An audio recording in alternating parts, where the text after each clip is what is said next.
Bismillahirrahmanirrahim.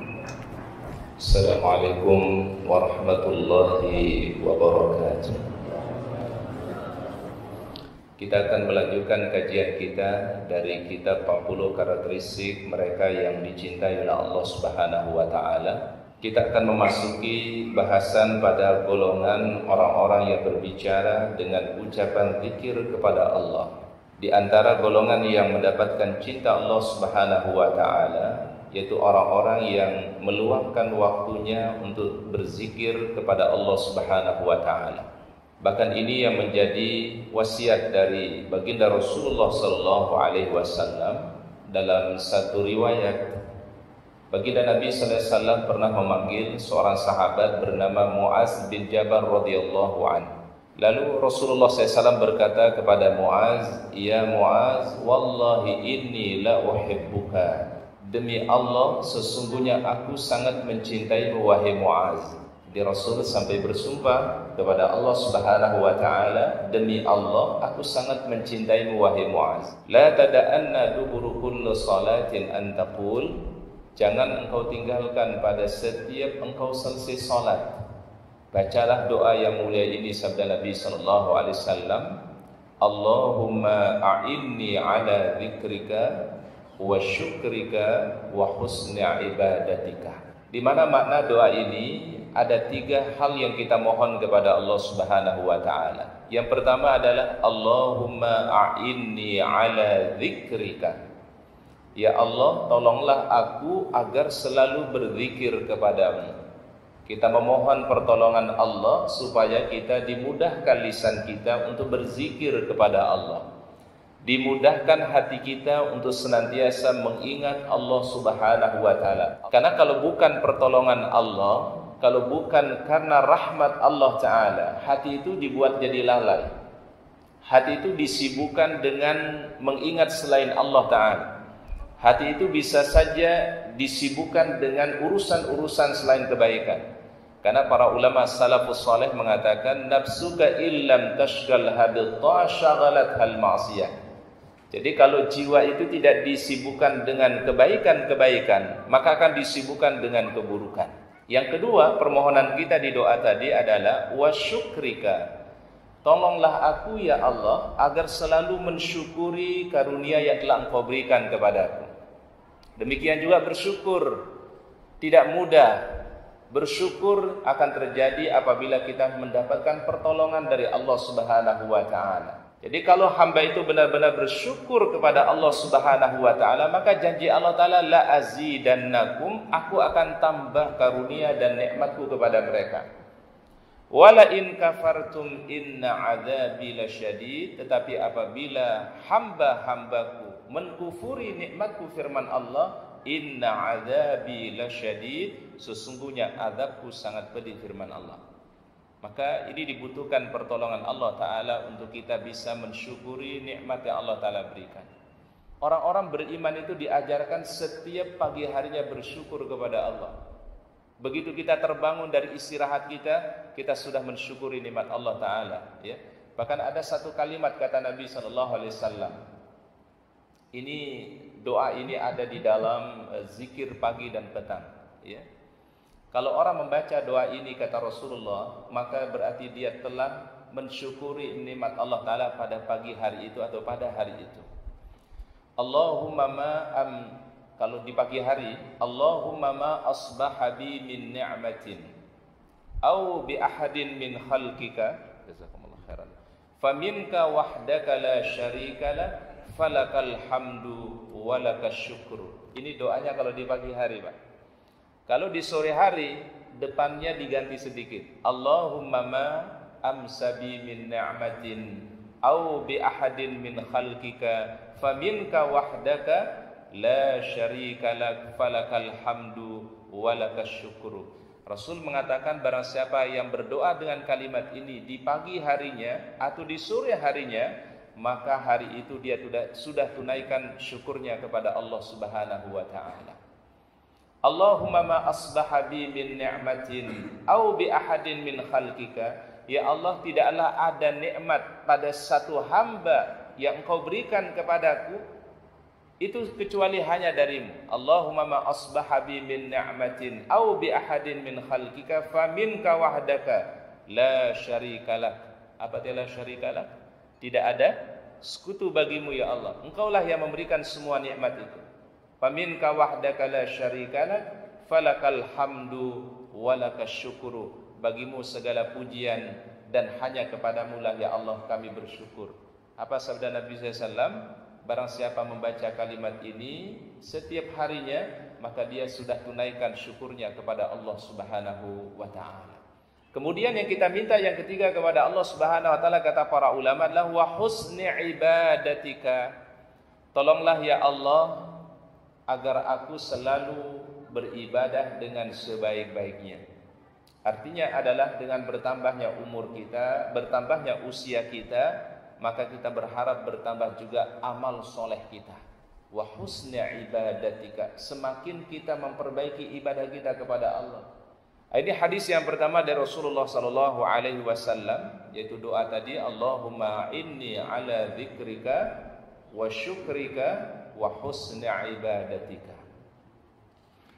Kemudian riwayat yang kedua dari Rasulullah SAW dari sahabat yang mulia Samurah bin Jundab radhiyallahu anhu, dia berkata Rasulullah sallallahu alaihi wasallam telah bersabda, ahabbul kalami ilallahi arba'un. Ucapan yang paling dicintai oleh Allah Subhanahu wa taala arba'un, ya. Arba itu berapa? 4.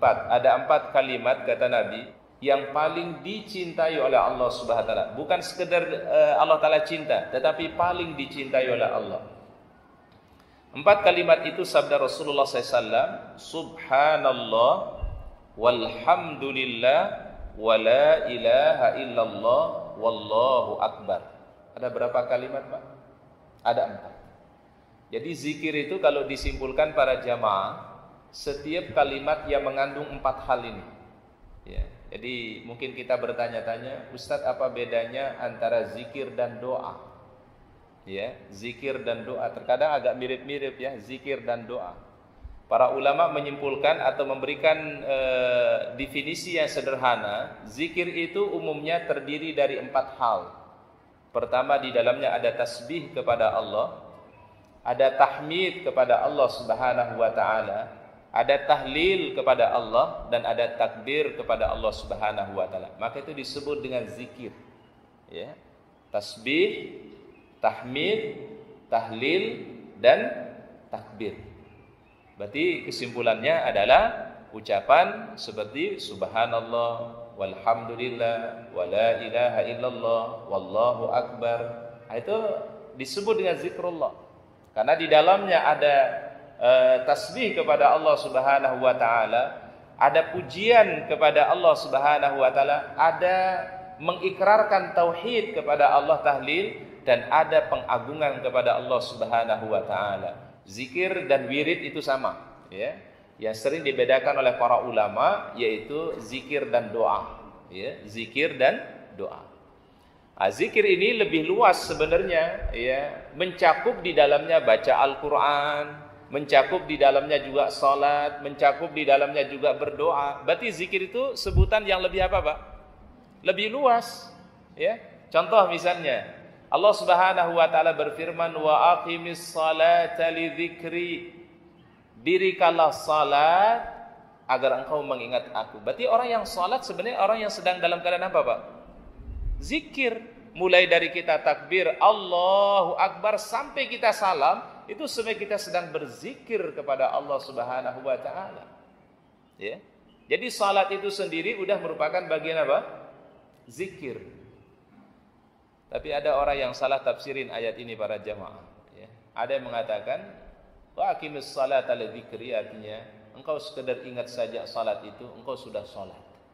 Jadi sekedar ingat, maka disebut dengan apa? Eling. Apa eling itu, Pak? Ingat. Ingat aja dia bilang udah sholat.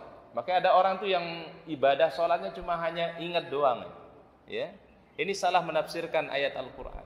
Ayat Al-Qurannya itu berbunyi wa aqimis salata li dzikri. Imam Ibnu Katsir mengatakan orang yang menunaikan salat, orang yang sedang menjalankan salat hakikatnya adalah sedang berzikir kepada Allah Subhanahu wa taala.